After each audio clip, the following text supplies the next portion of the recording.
working on the communication-oriented extensions in the opposite direction of the database, which was data storage and retrieval. Mm-hmm. So I've been looking for ways to expand the programming world in the same sense there would be a set of commands and descriptors and whatnot to let people do computer-to-computer order processing and whatnot. So there was a lot of work going on at that time about computer-aided business, business or between businesses, Mm-hmm. business-to-business communications. I was working with my own definitions about adding on communication extension to COBOL. Mm-hmm. And someplace along the line, I saw IBM presentation of their 6-level architectural structure for communications, which was very similar to the one I have been constructing for Honeywell. This was SNA? Yes. Yes, their system network architecture. Okay.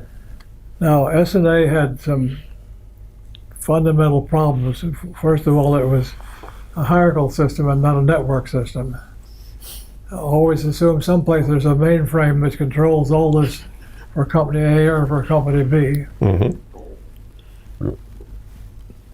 Also, one of the things that we haven't even talked about, it came from IIDS, is it had what we call a level of data independence. So your program you're writing may have a certain view of what information looks like,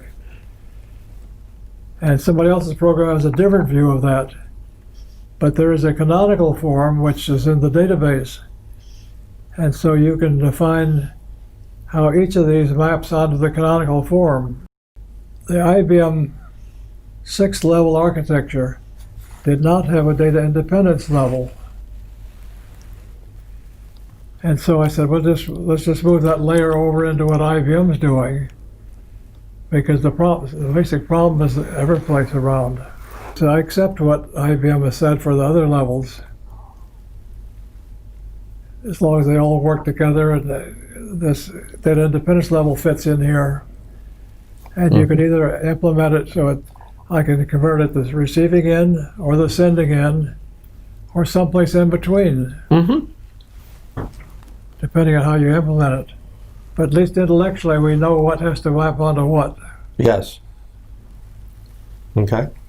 And so when this proposal came out of an Australian meeting of the TC 97, Technical Committee 97, I think it is, to create a new SC 16 to do the communication standards. So I got appointed chairman of the ANSI group and the ISO group. Mm-hmm.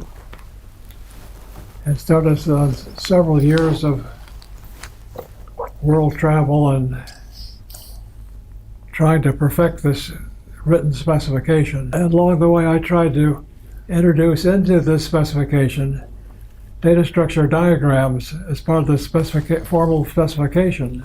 Mm-hmm. And it went in, the next meeting it went out. The next meeting it went back in again, then it went out. So it never ended up in the final report. But one of the things that you get side effects. I had a group of delegates from Japan that were in a meeting, and they said the data structure diagram has boxes and lines. Mm-hmm. And it turns out a box looks like 4 lines. So they said, why don't you put a little extra line around 2 sides and make it a shadow? Because boxes make shadows. Lines don't make shadows. So that when we got around to, we drew all of our entity boxes with a box shadowed on the right side and across the bottom. Okay. So it very clearly made a distinct symbol out of the box. where before it was confused with four lines. Okay. So thanks to the Japanese, we have shadow boxes.